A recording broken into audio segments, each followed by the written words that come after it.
So hello everyone, welcome back to zero YouTube channel. This is Shivani Keswani. और आप लोगों ने बहुत सारे कमेंट्स किए थे कि स्पीड मैथ्स के बारे में कुछ बताइए कि किस तरीके से हम अपना कैलकुलेशन स्पीड इंक्रीज करें, कौन कौन से वो तरीके होते हैं जिससे कि जो प्रीलिम्स का स्पीड मैथ्स वाला पोर्शन होता है वो हम जल्द से जल्द कर पाए। उसी पे ये वीडियो पूरा डेडिकेटेड रहने वाला है। यहाँ पे मैं आपको सारे सोर्सेज बताऊंगी, सारी चीज़ें बताऊंगी जिससे आप अपनी स्पीड को बहुत तेज़ कर सकते हैं और आपको एक परमानेंट सोल्यूशन दे दूंगी जिससे कि आपका प्रीलिम्स में मैथ्स के अंदर अगर मैथ्स इजी आता है तो 35 में से 35 क्वेश्चंस आप कर पाए और हल्का सा लेवल अगर ज़्यादा है तो 35 में से 30 क्वेश्चंस कर पाए। वो वाला तरीका मैं आपको इस वीडियो में बताने वाली हूँ। So let's get started without any further delay. तो सबसे पहले तो हम बात कर लेते हैं कि मैथ्स में होती हैं दो चीज़ें। एक तो होते हैं मैथ्स के कॉन्सेप्ट्स जो आपके बेसिक्स होते हैं पर्टिकुलर टॉपिक के, और एक होता है उसमें स्पीड से करना। तो दो चीज़ें होती हैं। कभी कभी ऐसा होता है कि हमें बेसिक्स तो आते हैं बट स्पीड ना होने की वजह से हम 35 में से 25 क्वेश्चंस ही बना पाते हैं, जो कि मेरे साथ होता था। शायद 20 क्वेश्चंस भी बना पाती थी मैं, कई बार सिर्फ 17 क्वेश्चंस बना पाती थी। तो ये इसीलिए होता है जब आपके बेसिक्स तो पूरे क्लियर हैं, आता आपको सब कुछ है, बट स्पीड ना होने की वजह से आप वो पूरे क्वेश्चन सॉल्व ही नहीं कर पाते हो। और दूसरा केस होता है जहां आपकी स्पीड तो अच्छी है बट आपकी स्पीड अच्छे की वजह से कई सारे क्वेश्चंस तो आपको बन जाते हैं, लेकिन कुछ क्वेश्चंस के आपके क्योंकि बेसिक्स ही क्लियर नहीं है तो वो क्वेश्चंस आपको छोड़ने पड़ जाते हैं टाइम होने के बावजूद। तो दो चीज़ें हो गई, एक तो आपके बेसिक्स हो गए, एक आपकी स्पीड हो गई। दोनों में अच्छा होना पड़ेगा तब जाके आप प्रीलिम्स के जो क्वांट सेक्शन है उसमें अच्छा स्कोर कर पाओगे। तो दोनों की बात करेंगे, बेसिक्स की भी बात करेंगे और आपके स्पीड की भी बात करेंगे। यहाँ पे हम अर्थमेटिक वाले पोर्शन को नहीं टच करेंगे, अर्थमेटिक पे मैं एक सेपरेट वीडियो लेके आऊँगी। यहाँ पे हम एक कैटेगराइजेशन करेंगे, स्पीड मैथ्स में क्या क्या आता है और अर्थमेटिक में क्या क्या आता है। अर्थमेटिक में आपके सारे जो टॉपिक्स होते हैं 10 से 12 क्वेश्चन आते हैं। आपको पता है प्रॉफिट एंड लॉस हो गया, SICI हो गया, टाइम एंड वर्क हो गया, स्पीड टाइम डिस्टेंस हो गया, एवरेज हो गया, पार्टनरशिप हो गया, ये सारे क्वेश्चंस आपके अर्थमेटिक के हो गए। बचे हुए सारे क्वेश्चंस हम स्पीड मैथ्स के मानते हैं जिसमें आपका simplification, approximation, number series, missing number, wrong number और आपका क्वाड्रेटिक इक्वेशंस और आपकी DI, ये सारे टाइप के क्वेश्चंस आपके स्पीड मैथ्स में आ जाते हैं। अब हम एक कैटेगराइजेशन कर लेते हैं कि 20 मिनट के अंदर हमें 35 क्वेश्चंस करने हैं। 20 मिनट को हम डिवाइड कर लेते हैं, 10 मिनट फॉर अर्थमेटिक्स, पूरी अर्थमेटिक में, क्योंकि हमारा क्या बैंकिंग वाले हैं तो अर्थमेटिक में हमारा हाथ इतना पक्का होता नहीं है। अर्थमेटिक को हम सोचते हैं कि क्यों इतना टाइम इन्वेस्ट करें जब हमारे पास स्पीड मैथ से अच्छे नंबर निकल जाएंगे, तो अर्थमेटिक में आपका हाथ खराब होता ही है। ये मैं आप मान के चल रही हूँ, तो आपको 10 मिनट इसलिए पूरे अर्थमेटिक के लिए दे रही हूँ कि 10 से 12 क्वेश्चन आप 10 मिनट में आराम से बना लोगे। ठीक है, अब बात कर लेते हैं स्पीड मैथ्स की। मतलब बचे हुए 25 क्वेश्चंस आपको 10 मिनट के अंदर बनाने हैं, जिसका अगर आप कैलकुलेशन करोगे तो हर 24 सेकंड में आपको एक क्वेश्चन बनाना पड़ेगा। अब मैं यहाँ पे 24 सेकंड बोल रही हूँ, इसका मतलब ये नहीं कि आपने 10 सेकंड में एक क्वेश्चन बना लिया फिर भी आप 14 सेकंड वेट कर रहे हो कि जब 24 सेकंड हो जाएंगे क्योंकि शिवानी मैम ने बोला है तो 24 सेकंड बाद ही दूसरा क्वेश्चन टच करेंगे। इसका मतलब ये नहीं है, आपको कॉम्पेंसेट करना आना चाहिए। 10 सेकेंड अगर आपको कोई आपका टॉपिक है जिसमें आपको 10 सेकेंड लगते हैं, आप आराम से निकाल लेते हो उसके, तो कोई एक ऐसा टॉपिक भी होगा जिसमें आपको 24 सेकंड से ज़्यादा लग जाएंगे। तो कॉम्पेंसेट करके आपको 10 मिनट में बस 25 सवाल बनाने हैं, इसको दिमाग में रखना है। अब इसको दिमाग में रखने से काम नहीं चलेगा। आप जब मॉक टेस्ट देते हो, जब आप क्वांट्स का टेस्ट देते हो, तब आपको ये अपना फिक्स करना पड़ेगा कि 10 मिनट के अंदर आपका स्पीड मैथ कंप्लीट हो जाए। जैसे ही वो स्पीड अचीव हो गई, आपको एग्जाम में 35 में से 35 क्वेश्चंस करने से कोई नहीं रोक पाएगा। ठीक है, अब बात कर लेते हैं इसके लिए करें क्या क्या। सबसे पहले तो आप अपने एडिशन, सब्ट्रैक्शन, मल्टीप्लिकेशन और डिवीजन की ट्रिक्स देख लो। बहुत सारे यूट्यूब पे वीडियोस अवेलेबल हैं, आपको बस जाके सर्च करना है, 2-3 वीडियोस देखने हैं आपको। जिसकी ट्रिक पसंद आए, जो भी टीचर आप देखो मुझे कुछ टीचर्स की पसंद आती है बट ज़रूरी नहीं है जो मुझे पसंद आए वो आपको भी पसंद आए। हर किसी का अपना टेस्ट होता है, अपनी प्रेफरेंस होती है। तो अपनी प्रेफरेंस के हिसाब से 2-3 वीडियोस देखने के बाद एडिशन की कोई भी एक ट्रिक पकड़ लो जो आपको अच्छे से समझ आ गई। उस ट्रिक को पकड़ के आपको आगे से अब लाइफ में जब भी एडिशन करोगे उसी ट्रिक को अप्लाई करोगे, ये दिमाग में फिट कर लेना। क्योंकि जब तक उस ट्रिक को आप 100 से 200 बार नहीं प्रैक्टिस कर लोगे एग्जाम हॉल में वो ट्रिक आपके दिमाग में क्लिक नहीं करेगी। इसलिए दिमाग में ये फिट कर लो कि जो भी ट्रिक सीखोगे उसको आपको अप्लाई करना है बहुत बार, ठीक है।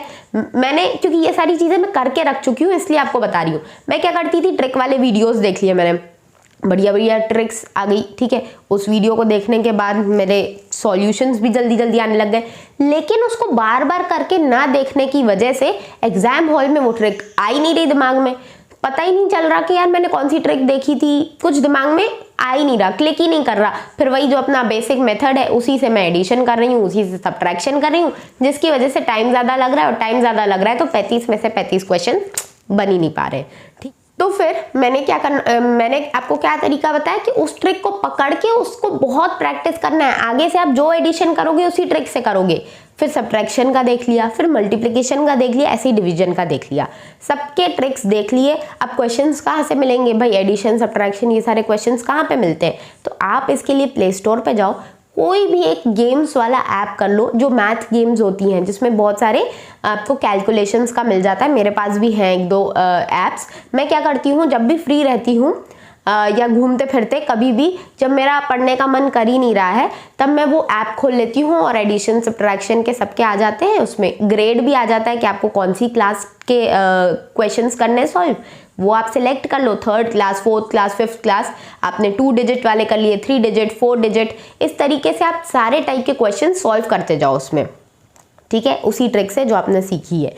इसके बाद आपका मैथ्स का आई होप आपको क्लियर हो गया होगा। रोज आपको करना है, ठीक है, रोज आपको उस ट्रिक से लगभग 20 से 25 सवाल बनाने हैं, सारे मिला के, एडिशन सब्ट्रैक्शन मल्टीप्लिकेशन डिवीजन। जितने ज़्यादा आप बनाओगे, आप ये देख लो, उतनी ज़्यादा आपकी स्पीड अच्छी होगी। तो मेरे कहने से मत करो आप, अगर आप निकालना चाहते हो एग्जाम तो कर लेना, सिंपल सी बात है। देखो मैंने तो आपको बता दिया रास्ता, अब ये पूरा मैं इस वीडियो में जो रास्ता बताने वाली हूँ उसको फॉलो करोगे तभी कुछ होने वाला है। अगर ये वीडियो रख के साइड में रख दिया, ठीक है मैम ने बोला ऐसा ऐसा करना है, ठीक है करेंगे जब टाइम मिलेगा, ठीक है, फिर वो दिमाग से स्किप हो जाता है, फिर पढ़ाई चल रही है, 5-10 दिन बाद फिर याद आया कि यार मैथ्स में स्पीड नहीं आ रही है, फिर कोई वीडियो देखा, फिर याद आया अरे ये तो शिवानी मैम ने भी बोला था, फिर आपने उसको अप्लाई किया, फिर वो रह गया। तो ये मत करना, देखो अभी बैठे हो अभी कर लेना जो जो बता रही हूँ इस वीडियो में, ठीक है, और उसको फिर रोज करनी है आपको वो चीज़ें। अब आपको दूसरी चीज क्या करनी है, टेबल्स करनी है अप टू 25 तक टेबल्स आपको मुंह जबानी याद होना चाहिए। मैंने आपसे पूछा 22 2 जा, मैंने आपसे पूछा 25 5 जा, मैंने आपसे पूछा 19 8 जा, तो आपको दिमाग में क्लिक कर जाए, इतना अच्छे से आपको रट लेना है 25 तक के टेबल्स। अब 25 से 100 तक के टेबल्स जो हैं वो आपको मल्टीप्लिकेशन वाली ट्रिक से करने हैं। जो आपने मल्टीप्लिकेशन वाली ट्रिक सीख ली ना, उसी ट्रिक से आपको 25 से 100 तक के टेबल्स कर लेने हैं। अब जैसे मैं अपनी ट्रिक बता देती हूँ, जैसे मुझसे किसी ने पूछा कि 28 8 जा कितना होता है, तो पहले 20 × 8 कर लिया मैंने, और फिर प्लस 8 × 8 कर लिया। 20 × 8 160, 8 × 8 64, 160 + 64 हो गया 224। इस तरीके से मैं करती हूँ। इसी तरीके से आपने जो भी ट्रिक सीखी उस ट्रिक को आपको 25 से 100 तक के जितने टेबल्स हैं उसमें आपको फिट कर देना है। तो मल्टीप्लिकेशन के जो भी मैथ गेम्स में क्वेश्चंस लगाओगे उसमें आपको वो ट्रिक अप्लाई करते जाना है। समझ में आ गई? अब इसके बाद बात कर लेते हैं स्क्वायर्स की। स्क्वायर्स आपको 25 तक तो रटे हुए होने चाहिए। 19 का पूछा 361, 18 का पूछा 324, बिल्कुल रटा हुआ होना चाहिए। ये नहीं कि वहां पे 1 सेकेंड भी लग रहा है आपको सोचने में, नहीं, रटा हुआ होना चाहिए 25 तक। 25 के बाद जो 125 तक के हैं, इसका एक बहुत अच्छा ट्रिक होता है, मैं आपको इस वीडियो में तो नहीं बताऊंगी, आपको कोई वीडियो देख लेना है यूट्यूब पे, उसका ट्रिक अच्छे से ही कर लो। फिर स्क्वायर्स वाले भी आपको जो गेम्स वाले ऐप्स करोगे ना आप, उसमें स्क्वायर्स भी मिल जाएंगे। फिर स्क्वायर्स प्रैक्टिस करते रहो, उस ट्रिक को बार बार प्रैक्टिस करो। वो कुछ ट्रिक्स होती है ना, 50 से नीचे वाले जो 10 नंबर होते हैं उसको ये, 50 से ऊपर 25 नंबर जो होते हैं उसकी ये ट्रिक, इस तरीके से ट्रिक्स होती हैं, वो कर लो आप, ठीक है। उस ट्रिक से आप सॉल्व करो, जितना ज़्यादा सॉल्व करोगे ना उतना ज़्यादा आपको वो ट्रिक अप्लाई करने में कम प्रॉब्लम होगी।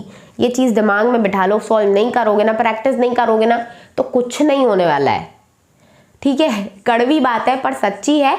नहीं करोगे सॉल्व तो मैं कुछ नहीं करूंगी, मैं तो घर आके आपको सॉल्व कराने से रही। करना आपको ही है एट दी एंड, तो कर लोगे तो आपका भला हो जाएगा, वरना मैं क्या कर सकती हूँ, इससे ज़्यादा तो कुछ कर नहीं सकती ना, आपको रास्ता ही दिखा सकती हूँ मैं वीडियो के थ्रू, ठीक है। इसके आगे क्यूब्स की बात कर लेते तो 20 तक के क्यूब याद कर लेना, उसके आगे आपको करना ही नहीं है, कोई ट्रिक नहीं देखनी, कुछ नहीं करना। बैंकिंग में क्यूब्स का इतना ज़्यादा बड़ा रोल नहीं होता है, 20 तक के याद कर लेना, बस रट लेना 20 तक के। अब ये जो चीज़ रटने का बोल रही हूँ ना, टेबल्स हो गया, स्क्वायर्स हो गया, क्यूब्स हो गया, इसको एक पेपर पे लिख लो। अभी लिखो, अभी 15-20 मिनट लगेंगे, ज़्यादा टाइम नहीं लगेगा। लिख लो और उसको जहाँ भी पढ़ने बैठते हो सामने चिपका लो। स्टडी टेबल है तो वेल एंड गुड, नहीं है तो कोई दिक्कत नहीं है, मेरे पास भी नहीं थी, इसलिए ज़्यादा रोया मत करो कि स्टडी टेबल नहीं है मैम ये वो, नहीं है तो कोई दिक्कत नहीं है। जहाँ पे बैठते हो पढ़ने, दीवार पे चिपका दिया बस, और उसको रोज़ आंखें बंद करके आपने बोल दिया कि 22 का स्क्वायर ये है, अच्छा ठीक है, 19 5 ये है, 12 1 12, 12 2 24। इस तरीके से रोज़ 15-20 मिनट बस इसको दो, इस एक्सरसाइज को। अगर आपके मैथ्स में नंबर नहीं इंक्रीज होना तो बता देना, ठीक है। ये हो गया, आपको समझ में आ गई। अब लास्ट चीज़ जो आपकी बचती है, फ्रैक्शन टू परसेंटेज कन्वर्जन। इसका भी एक वीडियो देख लेना, उसका भी एक चार्ट बना लेना। मैंने आपसे पूछा 1/3 कितना परसेंटेज होता है, 33.33%। मुंह जबानी याद होने चाहिए। सबसे ज़्यादा जो इम्पोर्टेंट, जो फ्रीक्वेंटली आस्क्ड होते हैं परसेंटेजेस टू फ्रैक्शन कन्वर्जन, वो वाले आपने लिख लिए और उसको रोज रोज रिवाइज कर लिया, ठीक है। इससे आपका simplification, approximation, missing number, wrong number और DI, ये पूरा पोर्शन आपका सिर्फ कैलकुलेशन बेस्ड है, ये सारा हो जाएगा। लास्ट में बचता है क्वाड्रेटिक। क्वाड्रेटिक का भी कैलकुलेशन से है नाता, पर उसकी थोड़ी सी एक डिफरेंट ट्रिक है, माइनस प्लस की ट्रिक और ये वो, ठीक है। वो भी सीख रखी है मैंने, एक टीचर से सीख रखी है मैंने आपको कई सारे वीडियोस में उनका नाम भी बताया है। सीखना हो तो उनसे सीख लेना, वरना जिसकी ट्रिक समझ में आए उससे सीखो। समझाने वाला मैटर नहीं करता है, समझ में आ रहा है या नहीं वो मैटर करता है। बस आपको रट जानी चाहिए वो ट्रिक। जैसे ही कोई क्वाड्रेटिक इक्वेशन सामने आई, वो ट्रिक दिमाग में घूमनी चाहिए और यूं आपने क्वेश्चन बना लिया, ठीक है। तो प्रैक्टिस से ही होगा। पहले ट्रिक का बेसिक सीख लो और फिर उसको अप्लाई करो। बेसिक सीखो, अप्लाई करो, बेसिक सीखो, अप्लाई करो। एक बार ऐसा होगा कि सबके बेसिक्स तो आते हैं आपको, अब सिर्फ एप्लीकेशन बची है, सिर्फ प्रैक्टिस बची है। तो जितनी ज़्यादा प्रैक्टिस करोगे ना, इसका और कोई सॉल्यूशन नहीं है। मैं कोई आपको क्या कहते हैं, दवाई नहीं दे सकती हूँ आपको इसकी कि दवाई खा लो और सुबह आपके मैथ्स का ऐसा हो जाएगा वैसा हो जाएगा, कुछ भी नहीं होने वाला है। डेली बेसिस पे आपको प्रैक्टिस करनी पड़ेगी, तब जाके ही आपका मैथ्स में भला होने वाला है, वरना आप भूल जाओ कि कुछ और हो सकता है इसमें। इसका सिर्फ यही तरीका है और कोई तरीका नहीं है। अगर कोई और तरीका बता रहा है कोई, तो पहले तो अपने दिमाग की बत्ती चालू करो कि ऐसा कोई तरीका हो भी सकता है। इसके अलावा मेहनत करनी ही पड़ेगी, ठीक है। तो सिर्फ प्रैक्टिस प्रैक्टिस प्रैक्टिस। डिटेल में मैंने सारी चीज़ें बता दी। आई होप आपको समझ में आ गया होगा। स्पीड मैथ्स में इसके अलावा और कुछ भी नहीं है, कुछ भी नहीं है, ठीक है। इतना बड़ा आप इतना उस चीज़ को जितना ज़्यादा बड़ा बनाओगे ना, जितना ज़्यादा कठिन समझोगे, उतना दूर भागोगे। बहुत इजी है यार, करके देखो आप। 10 दिन ये जो मैंने आपको बताया फॉलो कर लोगे ना, आपके अगर मैथ्स अच्छी नहीं लगने लग जाए ना, तो फिर छोड़ देना मैथ्स को। बोलना कि मैथ्स नहीं होती है, जितनी होती है उतनी करके आ जाएंगे, बाकी इंग्लिश और रीजनिंग से नंबर निकालेंगे। 10 दिन फॉलो करके देख लो, नहीं आए तो छोड़ देना। लेकिन 10 दिन बाद अगर आ जाए ना, तो पकड़ के रखना जब तक आपका एग्जाम ना निकल जाए, ठीक है। आई होप सब कुछ चीज़ें क्लियर हैं। अगर वीडियो अच्छे लगते हैं तो सबसे पहले तो सब्सक्राइब करो यार। आधे से ज़्यादा लोग तो सब्सक्राइब ही नहीं करते हो। तुम लोग सब्सक्राइब नहीं करोगे तो देखो मोटिवेशन नहीं मिलेगा। सब्सक्राइब कर लो, लाइक करना वीडियो अच्छा लगे तो। बाकी कोई भी दिक्कतें जो आती हैं कमेंट सेक्शन में बताया करो, जिससे कि मैं उस पर वीडियोज़ लेके आ पाऊँ। और अगर कोई ऐसा सॉल्यूशन होगा तो कॉमेंट सेक्शन में ही आपको रिप्लाई कर दूँगी, ठीक है। बाकी अपनी हेल्थ का ध्यान रखो। अभी मौसम बदल रहा है, हर वीडियो में मैं बोल रही हूँ, बदलते मौसम में कुछ भी ऐसा मत खा लेना जिसकी वजह से आपकी तबीयत खराब हो और 2-4 दिन आपके मेरी तरह खराब हो जाए। एग्जाम से पहले वाला जो टाइम होता है सबसे ज़्यादा इंपॉर्टेंट होता है। तो हेल्थ का भी ध्यान रखो, प्लस पढ़ाई का भी ध्यान रखो। आपके दिमाग में सिर्फ ये 2 चीज़ें होनी चाहिए, एक पढ़ाई एक हेल्थ, एक पढ़ाई एक हेल्थ। खाना पीना तो सब होता रहता है, ये सारा पार्ट है लाइफ का, उसके बिना आप रह ही नहीं सकते हो। लेकिन पढ़ाई और हेल्थ जो चीज़ें हैं, इसके साथ कॉम्प्रोमाइज़ मत करना, ठीक है। आई होप सारी चीज़ें क्लियर हैं। आई होप आपके दिमाग में फिट हो गया है। आई होप आप अप्लाई करोगे, ठीक है। मिलते हैं अगले वीडियो में, तब तक के लिए पढ़ाई करते रहो, अपना ध्यान रखो। Take care, bye bye.